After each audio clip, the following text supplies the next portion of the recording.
The drawing had 4 people in it, 4 figures in crayon, 1 tall, 1 teenager-sized, 1 small enough to be a child, and 1 standing in the doorway of a house with yellow smoke curling from the chimney. Emma had spent 3 weeks on that drawing. I know because she worked on it after dinner every night, hiding it under her pillow whenever she heard my footsteps in the hall.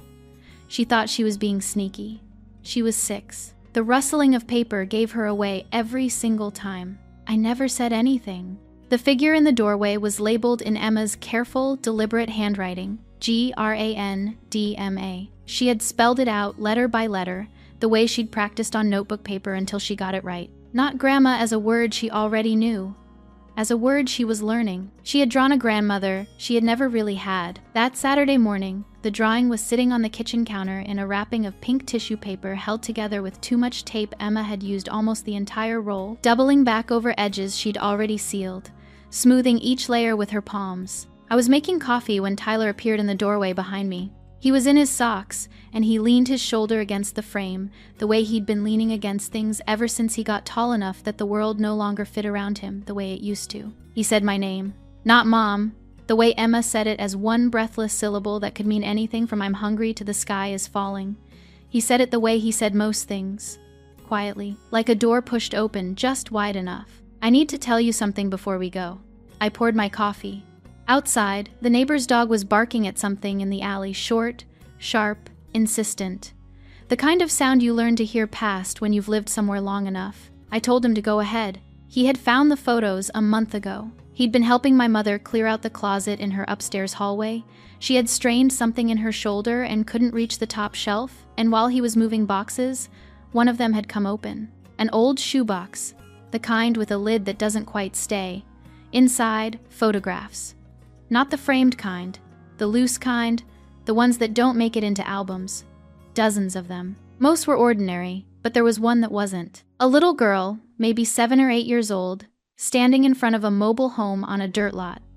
The metal siding was dented and stained along the bottom edge. The girl's coat was a size too small, the cuffs stopping short of her wrists. She wasn't smiling, wasn't frowning. She was just looking at the camera with the kind of steady, flat expression that belongs to children who have already learned there's no point in performing for adults. On the back of the photo, in faded pencil, an address in Harlan County, Kentucky. A year, 1970. My mother was born in 1962. Tyler told me this standing in my kitchen on a Saturday morning. And when he was done, he didn't say anything else. He just watched my face. I set my coffee cup down on the counter, and for a moment the only sound in the house was Emma in the bathroom, singing something to herself, a tuneless, made-up song, the kind she invented constantly, and never remembered afterward. Harlan County. My mother, who kept a house in Westwood that she dusted every Thursday. My mother, who had once described a restaurant as not the kind of place I'd take anyone I wanted to impress. My mother, who had spent 34 years telling me in ways large and small and surgical that I had not managed to live up to the life she had envisioned for me. My mother had grown up in a mobile home with dented siding. She had grown up poorer than I was now. I stood at the counter and let that rearrange itself inside me. It was not a comfortable rearrangement. It was the kind that happens when you've been holding a picture at one angle your whole life, and someone tips it slightly, and suddenly you can see what's been there the entire time. Tyler said, "I almost didn't tell you." "Why did you?" He picked up an apple from the bowl on the counter, turned it over in his hand. "'Cause I thought you needed to know before we went over there.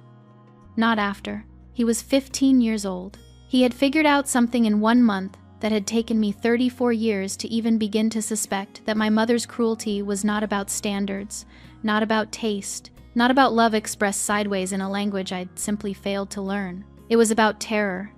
It was about a woman who had run very far and very fast, and who could not stop running even when she was standing still. I did not cancel the dinner. I thought about it. I stood at that counter for longer than I should have, long enough for my coffee to go lukewarm, and I thought I could call and say one of the kids is sick. I could give us all another week. I could wait until I had the right words sorted out, the right way to bring this up, the right angle, but there was no right angle. There was only the truth. And the truth was that my mother had a pattern I'd been making excuses for since before Emma was born. and Emma was 6, and Emma had spent 3 weeks drawing a grandmother who lived in a house with yellow smoke coming from the chimney. I went upstairs and got dressed. Emma was already in the hallway when I came out, clutching the pink tissue paper bundle against her chest with both arms. She was wearing her good shoes, the ones she'd picked out herself at Target white with a small buckle that she could do herself now without asking for help. She was so proud of that buckle. "Can I give it to her as soon as we get there?" "After dinner," I said. "Let's give Grandma time to settle." Emma's nose wrinkled the way it did when she was weighing something. "But what if she thinks it's something else? What if she thinks it's not for her?" Tyler came down the stairs behind us, car keys in one hand because I'd started letting him drive in parking lots, a small arrangement that made him feel capable and cost me nothing. He glanced at Emma and then at me, and something passed between us that neither of us named. "She'll know it's for her," I said. We went out to the car. I backed out of the driveway and turned onto the street, and the city opened up around us the way it always did on a Saturday, unhurried, ordinary, a little gray at the edges from the October sky. Emma talked about her week. She had learned a new word at school, magnificent. She had already used it 4 times. Tyler said nothing. He watched the streets go by, his elbow on the window, and I watched him in the rearview mirror more than I watched the road. I had one goal going into that dinner. Not to fight, not to accuse, not to arrive with the shoebox photographs laid out like evidence in a case I'd been building for years. I wanted to give my mother the chance to be who she could be. One clear, honest chance, in a room where her grandchildren were sitting at the table. Whatever happened next would be her answer. I just didn't know yet that Tyler already had his own answer ready, and that he had been holding it for a month, waiting for exactly the right moment to set it down. My mother's house in Westwood was not large, but it operated on the principle that size and significance are different measurements entirely. The front walk was edged with a precision that suggested either a very steady hand or a very specific kind of anxiety. The welcome mat was new, it was always new, replaced before it could begin to look used, and the brass knocker had been polished recently enough that I could see a version of myself in it as I reached for the bell. A small, distorted Sarah, foreshortened by the curve of the brass, standing on a porch she had stood on hundreds of times and never quite felt comfortable on. My mother answered before I'd pressed the bell a second time. She was wearing a blouse. I recognized the burgundy one with the small pearl buttons, and her hair was set the way. She set it for occasions she had decided mattered. She looked at Emma first, then Tyler, then me, in that order, which was not the order a person would naturally look if they were simply glad to see their family. She opened the door wider. The house smelled like it always did. Something baking underneath, something floral, the scent of effort and presentation layered over each other until you couldn't separate them.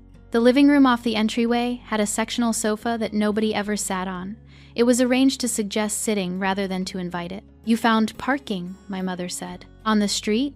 I said. "That street has gotten so crowded on weekends." She moved toward the kitchen and we followed, which was how it always went. My mother moved through her house, and the house rearranged itself around her like water parting. "Tyler, you've gotten taller again." "A little," Tyler said. "You eat enough?" "Yes." Emma had drifted toward the dining room, where she could see the table had been set with the good dishes. She looked back at me with wide eyes. Emma, who ate off plates with cartoon characters, registered formal table settings, the way she registered fireworks. Dinner was chicken in a cream sauce, green beans with almonds, and rolls that had been purchased from a bakery because my mother did not bake bread. She had a firm philosophy about what was worth doing yourself and what wasn't. I had grown up learning the categories without ever fully understanding the logic behind them. We sat down. For the first several minutes, it was ordinary. Emma described her week with the enthusiasm she applied to everything, firing through the magnificent vocabulary word, a story about a boy at school who could burp the alphabet, and a detailed explanation of why her teacher's fish had died. Tyler ate steadily and said nothing, which was his default setting at my mother's table. Then my mother said, "Tyler, have you thought any more about where you want to go after high school?" "Some," he said, "because the community college isn't what it used to be.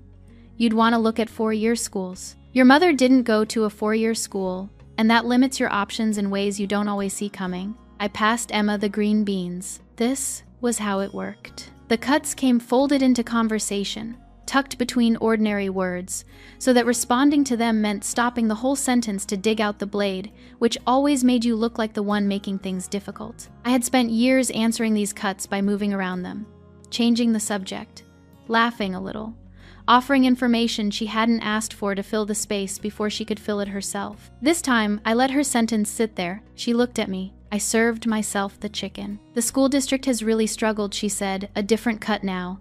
The test scores for Emma's school, I looked them up. I don't know that the arts focus is really serving the kids who need a more foundational curriculum. Emma, who had been watching me since the first cut, watched me again now. She had a child's precise antenna for tension in her mother's body. Nothing about this conversation was meant for her, but she was receiving all of it. Emma's doing beautifully, I said. I'm sure she is. I'm just saying there are other options. There are magnet programs. She's 6. My mother looked at me over her glass. Planning early is a kindness, Sarah. I watched her. She had no idea what Tyler had told me that morning. She had no idea that the careful architecture of who she had presented herself to be for 62 years had, 1 month ago, been seen by a 15-year-old looking for boxes in an upstairs closet. She was sitting at her own table, in her house with the edged walkway and the polished knocker and the sectional nobody sat on, and she was absolutely certain she was winning. Emma pushed back her chair and disappeared into the entryway without asking, which she sometimes did when she needed a moment, or when she couldn't wait anymore. I knew where she was going. I watched the kitchen doorway. Tyler set his fork down without making a sound.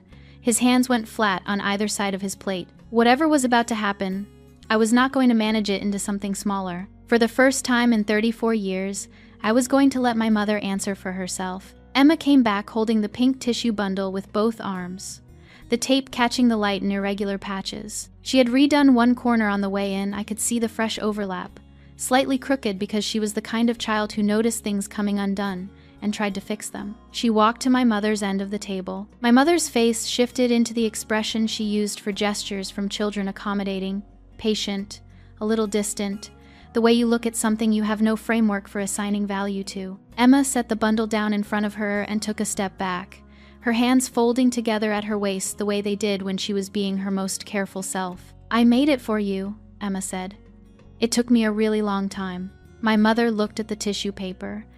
Then she pulled at the tape delicately, the way she did everything delicately, and folded it back. The drawing, 4 figures in crayon on a piece of white cardstock. The house behind them had yellow smoke from the chimney and 2 windows with small curtains. The taller figures stood on either side of the smaller ones, and in the doorway, separate from the group, welcoming them in, was the figure Emma had spent the most time on. I could tell by the extra detail, the shading she'd attempted on the figure's clothes, the hair drawn in individual strokes. Underneath it, in large, careful letters, GRANDMA. My mother looked at it. 3 seconds. 4. The kind of silence that does not feel like thinking. Then she picked it up and placed it to the side of her plate. Not to look at it better. Not to move it somewhere safe. She set it aside the way you set aside the piece of mail you don't need to open. Children from poverty don't call me Grandma. She said it in her dinner table voice, the one she used for discussing school districts and property values and other subjects requiring clarity. Not heated, not spiteful even, just stated. The way you state a fact about the weather. Emma's hands unfolded at her waist. Her lower lip, just the lower lip, trembled. Not a performance. A body doing something before the mind could ask it not to. She looked at me the way she looked at me when something hurt that she didn't have words for yet. I was already halfway out of my chair before I was aware of it. Tyler's hands were still flat on the table. He hadn't moved. His eyes were on my mother, and there was something in his face that I had never seen there before. Not anger, not shock, but a kind of absolute clarity, the expression of someone who already knew this was coming and had been waiting to know where exactly it would land. I opened my mouth. Tyler stood up. He didn't push back his chair. He rose from it the way water rises without drama, without announcement. He was taller than I sometimes remembered. He looked at my mother across the dinner table, and he didn't look at the drawing, and he didn't look at Emma's lip, and he didn't look at me. I saw the photos. 4 words. He said them quietly. The way he said everything. The way he had told me about the shoebox that morning, standing in our kitchen in his socks like he was simply reporting something that was already true. had been true for a long time, and he was only now getting around to saying it out loud. The room had a particular quality to it. The cream sauce cooling in the dish, the green beans, the rolls from the bakery, everything arranged precisely, the way my mother arranged everything. And in the middle of all of it, 4 words from a 15-year-old that could not be unsaid and could not be answered. My mother's face went the color of the wall behind her, not the way people go pale in movies, slowly, cinematically, with warning. This was immediate. This was a body responding to something the mind hadn't yet caught up to. 62 years of carefully managed distance between the woman she was now and the little girl in the photograph, and Tyler had just closed it in a sentence. She had no words. For what was probably the first time in her adult life, my mother had no words. I stood up from my chair. I walked to the side of the table where Emma's drawing was sitting next to my mother's plate. I picked it up with both hands, the way Emma had carried it in. With care. The way you hold something that matters. I turned to my mother, and for the first time in 34 years, I was not calculating what to say. The calculation was over. There was only what was true. You've spent your whole life being ashamed of where you came from, I said. And now you're teaching my daughter to be ashamed of where she is. I held her gaze. That ends tonight. Then I looked at Tyler. He was already gathering his jacket from the back of the chair. Emma's hand found mine without me reaching for it, her small fingers closing around 2 of mine, certain and tight, the grip of a child who trusts. We walked to the front door. I did not slam it. There was no satisfaction to be found in a slammed door, and I was not looking for satisfaction. I was walking out of a house I had walked into hundreds of times, carrying a drawing of 4 people in front of a house with yellow smoke from the chimney, and behind me the door closed with nothing more than the soft, final sound of a latch catching. My mother was still sitting at her table. The rolls were still warm. Her reflection was in the dark window across from her, and I didn't see it, because I was already gone. Emma was asleep before we reached the end of my mother's street. That was the thing about Emma at 6 when the world became too much of itself. She simply left it. Her head tipped sideways against the car seat, her mouth slightly open, the pink tissue paper still in her lap from where she'd climbed in holding it, like something she hadn't decided what to do with yet. One of her good shoes had come half off her foot without her noticing. The buckle she'd learned to do herself was still fastened. I drove. Tyler rode in the passenger seat with his window cracked 2 inches. He had been doing this since the summer, cracking the window regardless of temperature. Something about liking the sound of the air passing. I had stopped asking about it. Some things about a 15-year-old are not for understanding, they are only for noticing. We were 6 blocks away before he spoke. Was that okay? He said. I kept my hands at 10 and 2. Outside, the October streets went past a dry cleaner with its lights still on. A woman walking a large dog. A gas station with 1 pump lit and 3 dark. What you did, I said. Yeah, it was. He turned the tissue paper bundle over in his hands. He had picked it up from the table on the way out, without my noticing. The drawing was inside it, still intact. He had thought to bring it. I almost told you not to go, he said. Last night. I almost knocked on your door. Why didn't you? He was quiet for a moment, watching the street. Because I think you needed to see it for yourself. Not just know it. See it. The light at the intersection ahead turned yellow.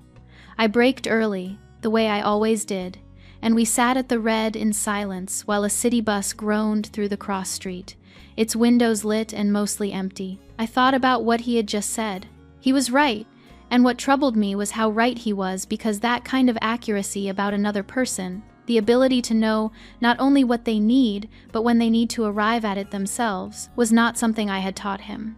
It was something he had developed in the particular way that children develop things when they have spent years in a house where the adults were not always managing well, and someone needed to pay close attention. I thought about that for a mile or so until it became something I would have to put somewhere else and think about later, when I was alone. I'm going back tonight, I said. Not a question, not a proposal. I said it the way you say things you have already decided, before you were aware you were deciding. Tyler didn't turn his head.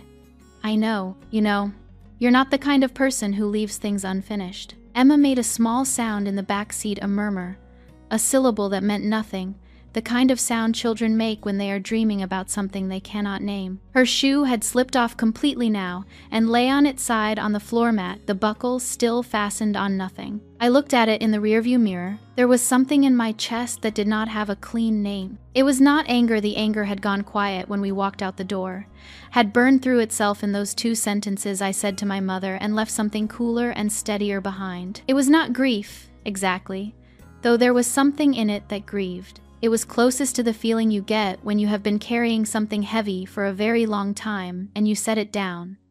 And for a moment your arms don't know what to do with themselves, and the relief and the strangeness of the relief are almost the same size. We turned onto our street. The house was at the 3rd lot from the corner, small, rented, the front porch light on, because I had started leaving it on in October when the evenings came early. The maple out front had gone full orange the previous week, and now it was halfway through dropping, the leaves collecting against the front step in a way I had been meaning to rake and hadn't. Tyler had offered twice. I had told him twice that I would get to it. I pulled into the driveway and sat for a moment with the engine off. The neighborhood settled around us. Someone 2 houses down was cooking. Something the faint suggestion of garlic and oil reached through Tyler's cracked window. From inside our house, through the front window, the hallway lamp was visible, the one Emma always asked me to leave on. "I'll get her," Tyler said. He came around to Emma's door and opened it carefully and gathered her the way he had been gathering her since she was an infant, and he was 9, and had asked me approximately 40 times in the first 2 weeks if he could hold her. She came up without waking, her head against his shoulder, her stockinged foot dangling. He carried her toward the front door. I watched them. There are things you see as a parent that you cannot put into words without flattening them. Moments that exist in 3 dimensions that language can only render in 2. My son, carrying my daughter toward the lit doorway of a house that was not large and was not ours and was entirely our home, the drawing tucked under his free arm. I sat in the driveway until they were inside. Then I checked the clock on the dashboard. 7:43. My mother would still be awake. She went to bed late, always had, something to do with a habit from the years when she'd worked evenings that had never fully unwound. She would be in her house with the sectional nobody sat on, and the rolls still in the breadbasket and the dining table set for a dinner that had ended early. I had said what I needed to say in that dining room, but I had said it on the way out, with the door at my back, with my children beside me. I had said it at the volume of someone who was leaving. What I needed to say next required a different kind of room, one where neither of us had anywhere else to be. I sent Tyler a text. "Back in an hour. Lock up." 3 dots appeared immediately. Then, K. I reversed, out of the driveway. The city was quieter at 8 on a Saturday, not empty, but lower, like a room after a party, the particular quality of air that follows when the noise drops, and what's left is more honest. I drove back toward Westwood with the radio off, the windows up, and whatever was in my chest settling into something I could work with. I was not going back to apologize.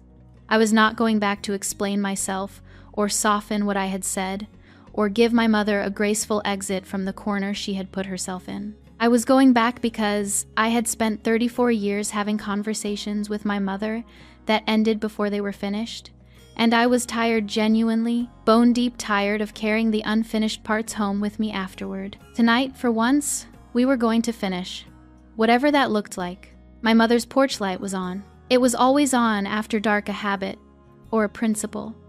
Something she had decided about the appearance of a house at night. I sat in the car at the curb for a moment and looked at it. The brass knocker, the edged walkway, the welcome mat, new enough to still have the shape it came with. I got out of the car. The night was cold in the specific way of Ohio in October, not bitter yet, but with a clarity to it, the air sharp enough that you noticed the inside of your nose. My footsteps on the walkway were the only sound on the block. I reached the door and knocked. 7 seconds. 8. Then, the light in the sidelight window shifted, and the door opened. My mother was still dressed. She had not changed out of the burgundy blouse. Her hair was the same, but something in her face had come undone in the hours since we had left, not dramatically, not visibly, perhaps not even to anyone who hadn't spent a lifetime learning her face. But I had. The thing that was usually precisely in place behind her eyes was not precisely in place. She looked at me standing on her welcome mat, and she did not look surprised. That told me something. She stepped back from the door. Not an invitation, exactly. More like an acknowledgement. I walked in. We stood in the entryway, not the living room with the sectional, not the kitchen where dinner had happened. The entryway, which was neither in nor out, which felt appropriate. The coat closet was one side. The hall table with the ceramic lamp. A mirror above the table that had always made this hallway feel longer than it was. You didn't have to come back, she said. I know. She folded her hands in front of her. It was a gesture I recognized, the one she used in situations where she was deciding what to do with herself. What you said, Sarah? I meant it. She stopped. I watched her reach for the version of herself she had been using for 62 years, the composed version. The one that found the right register for every situation, the voice that could make a 6-year-old's handmade drawing feel like an inconvenience without even raising its volume to do it. I watched her reach for it, and I watched it not come. You don't know what my life was like, she said. The words landed with less certainty than she intended. I could hear it, the slight displacement, like a note struck on a piano that hasn't been tuned. No, I said. I don't. You never told me. She looked at the hall mirror. Not at herself, exactly past herself, the way you look at something behind the glass rather than the glass itself. There are things you leave behind, she said. Things you don't carry forward. That's not hiding. That's called building something. I'm not here to argue about what you built. Then what are you here for? I had thought about this on the drive over. Not the specific words those came when they came, but the shape of it. What I owed myself in this room. What I owed my children. What, if anything, I owed her. Emma drew that picture because she wanted a grandmother, I said. Not a perfect one. Not one with a particular address or a particular standard of living. She just wanted someone who would put it on their refrigerator. That's the whole ask. She's 6. That's the entirety of what she wanted from you. My mother's hands tightened against each other. I have worked for everything I have. Her voice was careful now, each word placed deliberately. I built something from nothing. There is nothing wrong with that. There is nothing wrong with having standards. Wanting better is not the same as telling a 6-year-old she's not good enough to say your name. Silence. The kind that has weight and occupies space and cannot be refilled by either party because the thing that would refill it, a counter-argument, a justification, a reframing, was not available. My mother had spent her whole life making counter-arguments. She did not have one for this. Her shoulders moved slightly.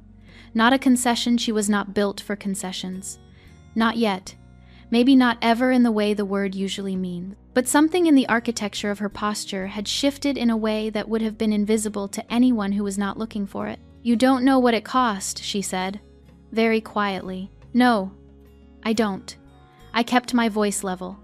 And I would have listened if you had ever told me. I'm telling you that right now. I would have listened. She didn't say anything, but I'm not here to ask you to explain yourself tonight. I know you don't know how to do that yet. Maybe you never will. I paused. I'm here to tell you what the door looks like. Because there is a door. You can think of this evening as me closing it, but that's not what I'm doing. I'm telling you where it is, and I'm telling you that it will not stay open on its own. You'll have to walk through it yourself. And not to me, to them. To Tyler, who knows now and will always know. And to Emma, who drew you into her picture before you ever did anything to deserve it. My mother looked at me, not through me, not past me. At me, in the direct way that had always made me want to look somewhere else. I didn't look somewhere else. That's what I came to say, I said. I turned and opened the door. The October air came in, cold and clear, and I stepped out onto the porch and pulled the door shut behind me. The latch caught with the same particular sound it made. Every time I had left this house since I was 17 years old. I walked down the porch steps and along the edged walkway and got into my car. I did not start the engine right away. I sat with my hands in my lap and my eyes on the windshield, and I breathed one breath, two, the kind of deliberate breathing that is not about calming down, but about checking whether the thing you thought would happen when it was over is actually the thing happening. It was. There was no triumph in it, no rush of vindication. What was there was simpler and stranger, a sense of being exactly the right size. Not too large, not too small, not performing anything in any direction, just present and finished and intact. The neighborhood was quiet around the car. Inside the house behind me, the light in the side light window moved once and then went still. I started the engine. On the drive home, I passed a CVS with a red sign still lit. A group of college-age kids crossing the street against the light. A phone booth that somehow still existed in this part of the city, its glass cracked along one panel. Ordinary things. The city ongoing, entirely indifferent to the particular thing that had just happened on one porch on one block. By the time I turned onto our street, the maple out front was just a dark shape against the sky. The hallway lamp was visible through the front window. Tyler had left it on. I went inside. The house smelled like dish soap, and the faint sweetness of the apple Tyler had been eating in the car. His jacket was on the back of a kitchen chair. Emma's good shoes were side by side at the bottom of the stairs, buckles still fastened. I unclasped each buckle and set the shoes on the mat by the door in the ordinary way, the way they lived when they weren't being good shoes, and I thought, this is the house.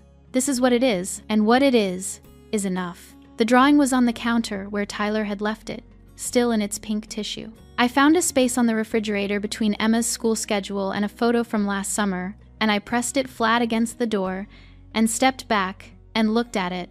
4 figures in front of a house with yellow smoke from the chimney and the word GRANDMA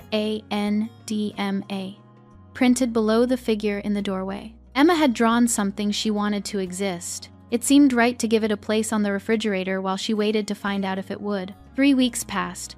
They passed the way. Weeks pass when no one is forcing them to mean anything and lunch is packed and homework checked and the maple out front losing the last of its leaves until the branches were just bare lines against the November. Ski. I raked them on a Sunday while Emma sat on the porch steps wrapped in a blanket, offering commentary on my technique. Tyler came out at some point and took over without being asked, the way he sometimes did things, as though he had been waiting at the edge of the task for the right moment to step in. We worked in the kind of silence that doesn't need filling. When we were done, the yard looked like a yard again, and Emma said it was the best raking she had ever seen, which was high praise from someone who had never held a rake. I taught my classes. We were doing a unit on texture, what things feel like under your hands, how you translate that onto paper. 8-year-olds pressing leaves into clay, running their fingers across sandpaper, dipping their palms in tempera paint the color of rust and harvest gold. I sat on the edge of my desk and watched them, and felt, not for the first time, that this was the part of the job nobody warned you about, how much you could love it. Not the lesson plan. The children's faces when something their hands made surprised them. The way a kid who was sure they couldn't draw would hold up a leaf print and go quiet in exactly the way people go quiet when something turns out better than expected. I stayed late 2 Tuesdays in a row prepping materials. Nobody asked me to. I just didn't want to go home to the hours between dinner and sleep, which had a particular texture of their own those 3 weeks, not sad exactly, but present. Waiting without knowing it was waiting. My mother did not call. I did not call my mother. On the 8th day, she called Margaret. I know this because Margaret called me the following week. Not to report, not to take sides. Margaret had known my mother for 30 years and had never, in all of that time, taken sides in anything more consequential than where to eat lunch. She called because she was the kind of person who could not hold something that felt important for long without it finding its way out of her. She had a capacity for concern that occasionally overrode her better judgment, and she was calling now from that place. She told me what my mother had said. She told me how my mother had framed it, the dinner, the situation, the grandchildren who had been, in my mother's telling, difficult to manage. Margaret had listened. She was a good listener. She had the kind of silence that makes people feel heard enough to keep going, which my mother had done, right through to the end, at which point Margaret had said the only thing she could think to say that was true. "Dorothy, you said that to a 6-year-old?" One sentence. She hadn't meant it as a verdict. She told me this specifically, as though worried I would think she was performing something. She had only meant it as a fact that seemed important enough to name. My mother had thanked her for listening and ended the call. Margaret said, on the phone with me, that she was sorry if she had overstepped. She said it twice. I told her she hadn't. Both times. After I hung up, I stood in the kitchen for a moment, thinking about the particular courage it takes to say one true sentence to a person who has spent their whole life making sure the people around them say agreeable things. Margaret hadn't done it out of bravery. She had done it because the sentence was sitting there, and she didn't know what else to do with it. Sometimes, That was how truth got said, not heroically, just inevitably, by someone who ran out of other options. What my mother did after that call, I couldn't know directly, but I know certain kinds of rooms. I know what it sounds like when the architecture of a house that's been built around order and correctness loses the person who's been maintaining it, even briefly, even just for an evening. I know there is a quality of silence that belongs to that kind of space, when someone sits down in it without their armor on. And I know there is a shoebox in an upstairs hallway closet in my mother's house. I know what is inside it. I had been turning over, in the week since that Saturday, something Tyler had said in the car on the way home, the specific way he had described finding the photos. He hadn't said he'd been shocked, hadn't said he'd been confused. He had said that he'd looked at the little girl in the photograph for a long time, and then he had put the lid back on the box and carried it back up to the shelf where he'd found it, and he hadn't told anyone for a month because he was trying to figure out what to do with knowing. A 15-year-old trying to figure out what to do with knowing. I thought about my mother doing the same thing, alone in her house on a November night, opening the box not for any reason she could have explained, just because it was there and the house was quiet, and something had shifted enough that the ordinary reasons to keep it closed didn't feel ordinary anymore. Taking out the photograph, looking at the little girl, I hoped she saw what Tyler had seen, a child doing what was available to her, surviving the weather she'd been given. I couldn't know if she did. 3 weeks, and I couldn't know. What I had was my house, and my children in it, and the particular ongoing life of those 3 weeks which asked nothing about my mother and required everything of me, in the ordinary way. The drawing stayed on the refrigerator. Emma checked on it the way she checked on her bean plant, which had gotten its 3rd leaf and been moved to the sunniest windowsill. One evening, I came downstairs and found her standing in front of the refrigerator with a crayon, her tongue pressed to the corner of her mouth, in the expression of focused effort she wore when she was doing something she decided was important. When she heard me, she turned around, not quite guilty, not quite brazen, somewhere in between, the expression of a person who had thought this through and decided the conclusion justified the action. "I'm making it more right," she said. I looked at the drawing. She had added a figure in the lower right corner, near the edge of the paper, small, smaller than the other 4 positioned, as if approaching from outside the frame, coming from somewhere off the page, moving toward the house with the yellow smoke. She hadn't labeled this one. No careful letters, no practiced spelling. The figure just stood there at the margin, uncommitted to either direction, 1 step from the edge of the paper and 1 step from the house. "Who is that?" I asked. Emma replaced the crayon lid. She thought about the question the way she thought about questions that didn't have easy answers, which was with her whole face. "I don't know yet," she said. "Maybe." She returned the crayon to the box and considered the drawing one more time, then went back to the couch. I stood in the kitchen looking at it, the unlabeled figure at the edge. 1 word below it, not a name, a possibility. Emma had looked at that empty corner of the paper and decided not to leave it empty, and also not to decide what to call what she'd put there. She was 6 years old. She was already better at this than I had been at 34. The following Tuesday morning, I came downstairs to find Tyler at the stove. He was making eggs enough for 3, the pan going with the particular sound of butter just past the foaming stage. No occasion, no announcement. He'd just gotten up and decided. He put the plates on the table without comment, and we ate.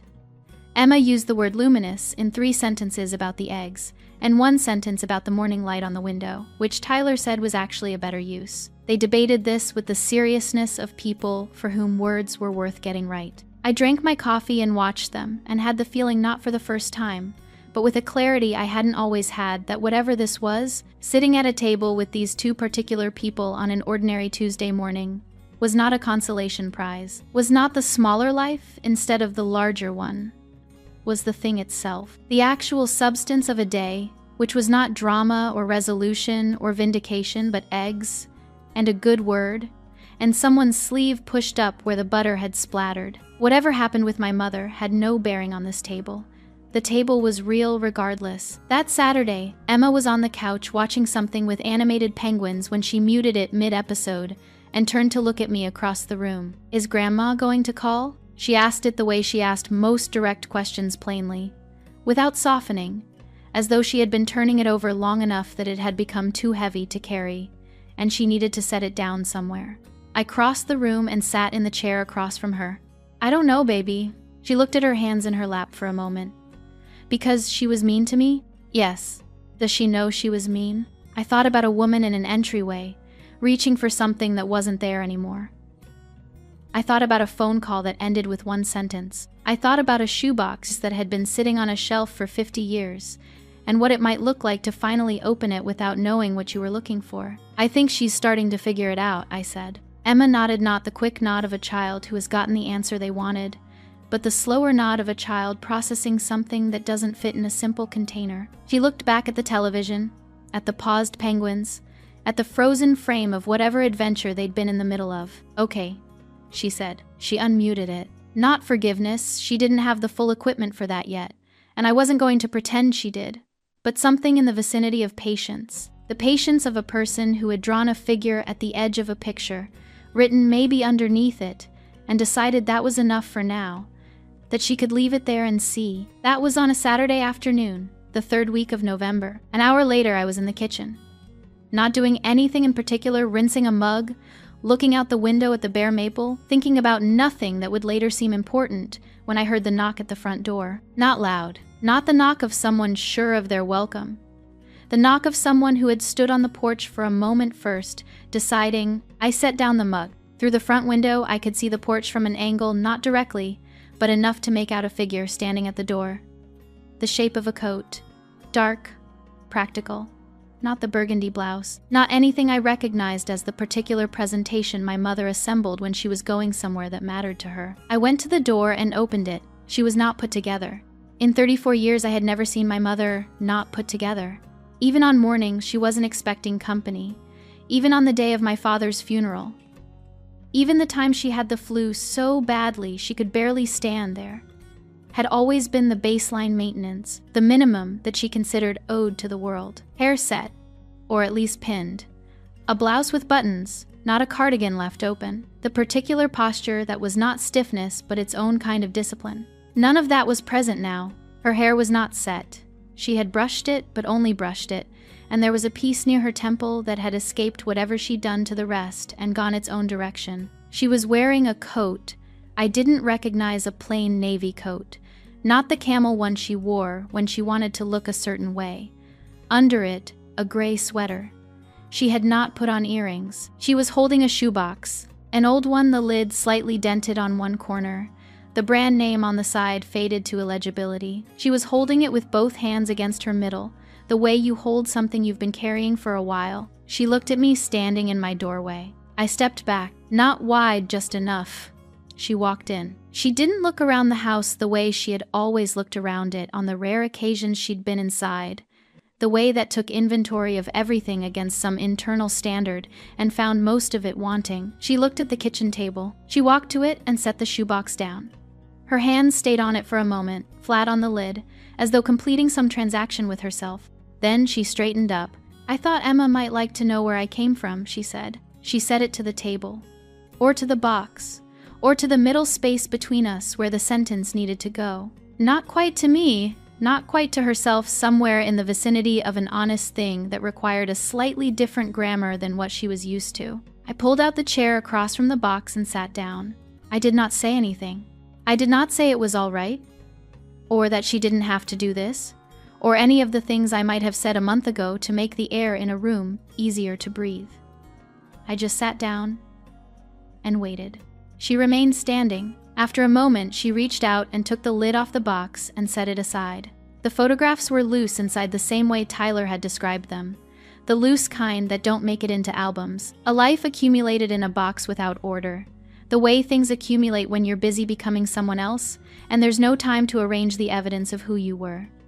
I looked at the top layer, birthday cards, a church bulletin, a folded piece of paper, a child's drawing, not Emma's, something older, faded. And then my mother moved 3 or 4 items aside, and the photograph was there. I had imagined it from Tyler's description, had built a version of it in my mind over the past month, during the late evenings, during the drives. But the thing itself was different from the version I had constructed. The version in my mind had the quality of a symbol, of something that meant something. The actual photograph was just a photograph, slightly overexposed along the top edge. a little warped from time, a little girl, 7 or 8 years old, standing in front of a mobile home on a dirt lot, a coat a size too small, the metal siding of the structure behind her dented and stained, the girl looking straight at the camera with the particular expression of someone who has already decided that the camera is not going to get anything from them. It hasn't earned. My mother was recognizable in her. In the jaw and in the eyes. Mostly in the expression, the steadiness of it. The refusal to perform for a lens. "That's a long time ago," my mother said. Yes. She was looking at the photograph, not at me. I don't think about it. I went a long time without thinking about it. I know, it wasn't, she stopped. Started again differently. It wasn't shame. I want to be clear about that. I wasn't ashamed of where I grew up. She paused again, and I let the pause be what it was, which was a person discovering that the sentence she'd prepared was not quite the true one. "I was afraid," she said finally, more quietly. "That's different." "I know that's different." She was quiet for a moment. "I was afraid," she said again, as though she hadn't quite finished with it, "that if I looked back at it, it would still be able to reach me. That it would undo something. I don't know if that makes sense." "It makes sense." I heard footsteps on the stairs. The light, quick footsteps of someone who had heard a voice and come to investigate. Emma appeared in the kitchen doorway. She was in her Saturday clothes leggings with small stars on them, a sweatshirt that had belonged to Tyler and was 3 sizes too large and had become, through some logic of hers that I had stopped questioning, her favorite article of clothing in the house. She looked at my mother. My mother looked at her. A bead of nothing, the kind that doesn't need filling. Emma came into the kitchen and climbed up onto the chair beside me, with the efficiency of a child who has been climbing onto chairs her whole life and has no interest in making it a production. She looked at the box. She looked at the photograph still sitting on top of the items my mother had moved aside. "Who is that?" she asked. My mother was standing across the table. Something moved through her face at the question, not pain exactly, not relief, not any single thing I had a clean word for. It was the expression of someone who has been asked to say a true thing and discovered, in the moment of being asked, that saying it might be possible after all. "That's me," she said. "When I was almost your age." Emma leaned forward on her forearms and looked at the photograph with the focused attention she brought to things she found genuinely interesting. She looked at it for a long time, at the coat and the siding and the expression and the dirt lot and the overexposed sky. "She looks sad," Emma said. My mother's hands, which had been resting on the back of the chair across from us, tightened slightly. "She was," she said. For a long time, Emma looked up at her. Directly, the way 6-year-olds look at things when they are waiting for the rest of something.